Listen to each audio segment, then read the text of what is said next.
Hello विद्यार्थी मित्रों, very good morning. Shri हीरप्रा कन्या प्राथमिक विद्यालय कालावड़। आज हम हिंदी का तास पढ़ेंगे, हिंदी कक्षा 5। आज हमें पुनरावर्तन 2 पढ़ना है।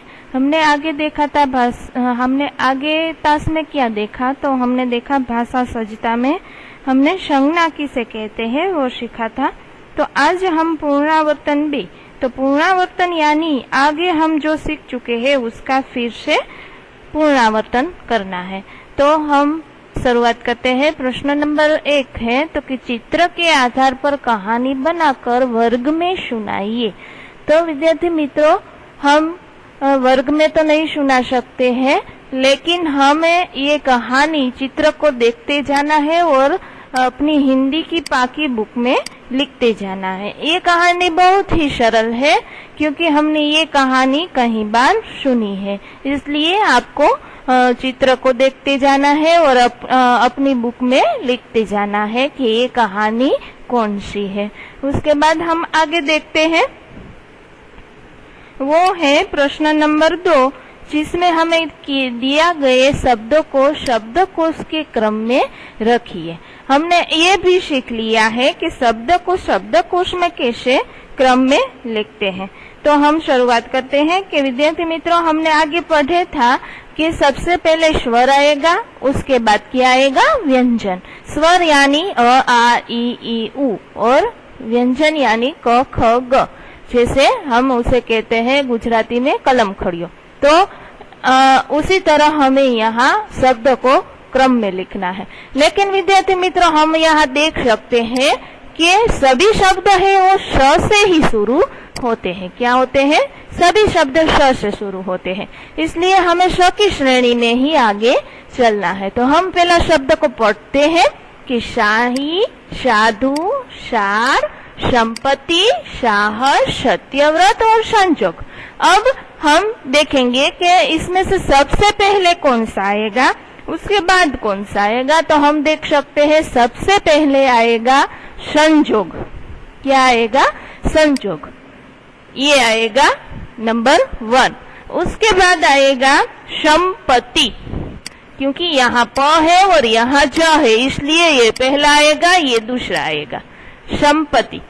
उसके बाद आएगा, मैंने आगे सिखाया था कि जो આપણે જોડિયા શબ્દ હોય તે તરત જ આપણે લેવાના, આપણે ગુજરાતીમાં પણ એવી જ રીતે શીખ્યા છીએ। તો અહીંયા આવશે ત્રીજો નંબર સત્યવ્રત। उसके बाद आएगा साई, उसके बाद साधु, क्रम नंबर 5। उसके बाद सार, क्रम नंबर 6 और उसके बाद आएगा साहस, क्रम नंबर 7। तो उसी तरह आपको यहाँ लिखना है कि शब्दों को शब्द क्रम में लिखना है। उसके बाद है प्रश्न नंबर 3, पढ़िए और लिखिए। तो शब्द को पढ़ना है और पास में वही शब्द को लिखना है। जैसे कि सिद्धार्थ हमने पढ़ा और पास में लिखेंगे सिद्धार्थ। उसी तरह अच्छा, तो पास में लिखेंगे अच्छा। ये करने से आपको पढ़ना भी आ जाएगा और लिखना भी आ जाएगा। उसके बाद आगे देखते हैं क्या है प्रश्न नंबर 4 में, समझकर लिखिए। काउंस में आप्યું છે કે લિંગ પહચાન। હવે આ આવશે આપણે વ્યાકરણમાં। આ તમને વિદ્યાર્થી મિત્રો આપણે પરીક્ષાની અંદર પણ પૂછાઈ શકે છે કે લિંગ પરિવર્તન કરો। લિંગ પરિવર્તન એટલે કે પુલ્લિંગ કે સ્ત્રીલિંગ, એ આપણે ઓળખાવાનું છે। તો પુલ્લિંગમાંથી આપણે સ્ત્રીલિંગમાં પરિવર્તન કરવાનું છે। કેવી રીતે કરવું એ શીખવાનું છે। તો આપણે અહીંયા એક ચિત્ર આપણને આપી દીધા છે। તો આપણે જોઈએ કે પેલા ચિત્રની અંદર એક પુરુષનું ચિત્ર છે અને બાજુમાં સ્ત્રીનું ચિત્ર છે। તો સ્ત્રીના ચિત્રની બાજુમાં લખેલું છે કે શેઠાની, બરાબર। તો આ શું થયું? સ્ત્રીલિંગ। હવે આ શું છે? તો કે પુલ્લિંગ। તો હવે આપણે પેલા એ લખશું, એ શું છે? તો કે શેઠ। શેઠ છે એ પુલ્લિંગ અને શેઠાની। તો આપણે આવી રીતે એનું લિંગ એને આપણે બતાવવાની છે કે આ પુલ્લિંગ છે કે આ સ્ત્રીલિંગ છે. આપણે જાણ્યું કે આ સ્ત્રીનો ફોટો છે એટલે એ સ્ત્રી છે, બરાબર. એટલે આપણે એને શું લખ્યું? શેઠાણી. આ તો કે પુરુષનો ફોટો છે, તો આપણે ત્યાં શું લખ્યું? તો કે શેઠ. જેવી રીતે જોઈએ બીજા ઉદાહરણમાં પુરુષનું ચિત્ર આપેલું છે અને ત્યાં લખેલું છે પુરુષ, તો પુરુષ છે એ શું થયું? તો કે પુલ્લિંગ થયું. તો અહીંયા શું આપેલું છે? સ્ત્રીનો ફોટો આપેલો છે, તો ત્યાં આપણે શું લખશું? તો કે સ્ત્રી, તો ઈ શું થયું? સ્ત્રીલિંગ થયું. ત્યાર પછી જોઈએ ત્રીજું, તો શું આપેલું છે? ફોટો આપેલો છે છોકરાનો અને બાજુમાં છોકરીનો ફોટો આપેલો છે, તો ત્યાં લખેલું છે લડકી, તો અહીંયા શું આવે? લડકા. જે ચિત્ર આપેલું હોય એનું આપણે પુલ્લિંગ કે છે કે સ્ત્રીલિંગ છે એ આપણે એને લિંગ બતાવવાની છે. ત્યાર પછી જોઈએ ચોથું કે ગ્વાલા. શું લખેલું છે આપણને? ગ્વાલા. ગ્વાલા એટલે ગુજરાતીમાં કહેવાય એને ગોવાળ. તો આ છે ગ્વાલા, બરાબર. બાજુમાં સ્ત્રીનું ચિત્ર આપેલું છે, તો ત્યાં શું થશે? ગ્વાલીન. શું થશે? ગ્વાલીન. એટલે આ થયું સ્ત્રીલિંગ. હવે વિદ્યાર્થી મિત્રો તમને ખ્યાલ આવી જવો જોઈએ કે પુલ્લિંગ અને સ્ત્રીલિંગ આપણે ઓળખાવાનું છે. તો પરીક્ષાની અંદર તમને એમ કે લિંગ પહેચાનીએ, એટલે કે તમને એમ આપેલું હોય તો લડકા, તો બાજુમાં શું લખવાનું તમારે જવાબમાં? લડકી.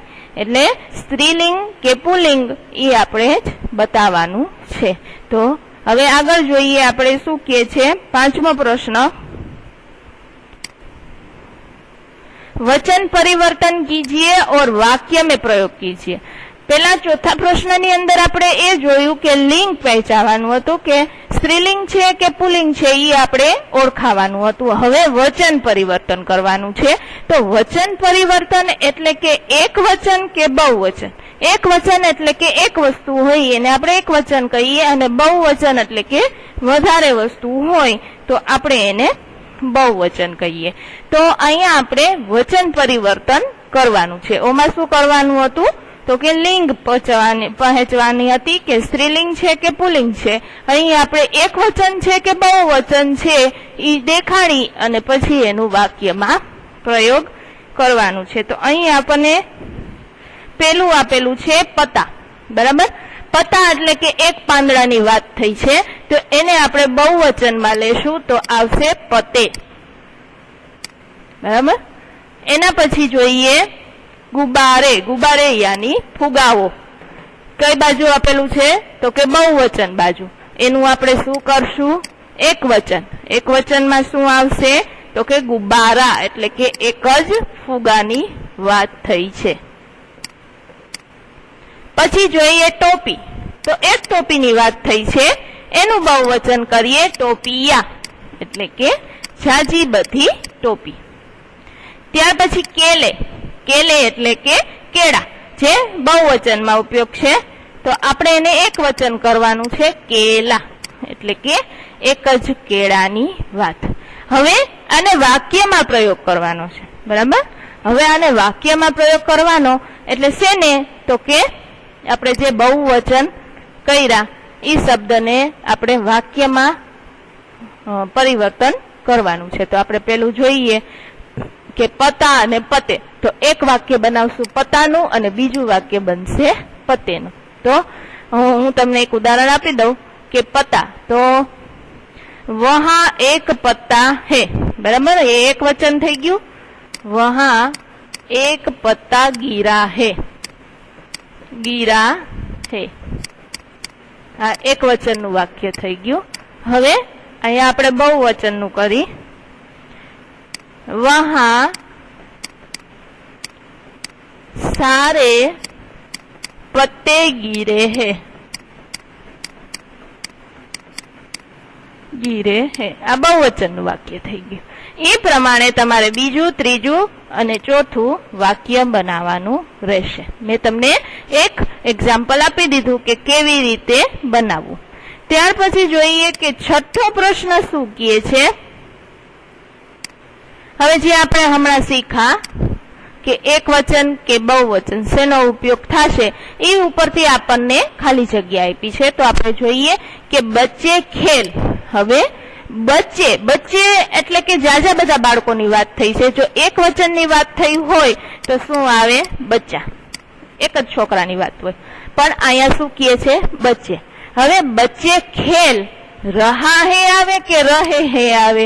तो जो रहा है क्यारे आवे? तो कि एक छोकरा की बात थई होय त्यारे। लेकिन यहाँ हमें बच्चे खेल रहे हैं એટલે અહીંયા શું આવશે? रहे है। उसके बाद दूसरी खाली जगह कि खाली जगह दौड़ रहा है। खाली जगह दौड़ रहा है, रहे है नहीं है, रहा है। जो विद्यार्थी मित्रों ध्यान से पहला पढ़िए, उसके बाद उसका उत्तर लिखिए। दौड़ रहा है एक ज वस्तुनी बात थई छे तो घोड़ा के घोड़े। जो घोड़े आवे तो घोड़े दौड़ रहा है ऐसा वाक्य नहीं बनता है। तो क्या आएगा? घोड़ा दौड़ रहा है। उसके बाद तीसरी ये खाली जगह, क्या आएगा? ये खाली जगह राजा है या राजा है? બે માં શું ફેર છે? તો કે આની માથે છે ઈ, હની માથે મીંડું છે, ઈ ફેર છે અને પેલાની અંદર નથી, બરાબર? એટલે આ આવશે રાજા હે। राजा है नो आवे, राजा है। तीसरी खाली जगह में राजा है। उसके बाद चौथी खाली जगह जा रहा हूँ। खाली जगह जा रहा हूँ। હવે એક જ વચનની વાત થઈ છે तो क्या आएगा? मैं जा रहा हूँ। हम जा रहा हूँ ऐसा वाक्य नहीं बनता, मैं जा रहा हूँ। उसके बाद हम खाली जगह, हम यानी सबकी बात की गई है तो क्या आएगा? हम खेल रहे हैं। क्या आएगा? हम खेल रहे हैं। खाली जगह किताबों में रामायण नहीं है। ये किताबों में नहीं आएगा, इन किताबों में रामायण नहीं है। उसके बाद लड़के ने लड्डू दिया।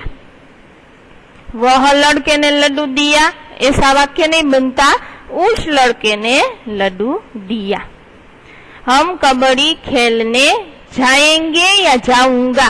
हम यानी सबकी बात हुई है तो इसमें क्या आएगा? जाएंगे आएगा, जाऊंगा नहीं आएगा। जाऊंगा एक वचन हो जाता है, जाएंगे आएगा।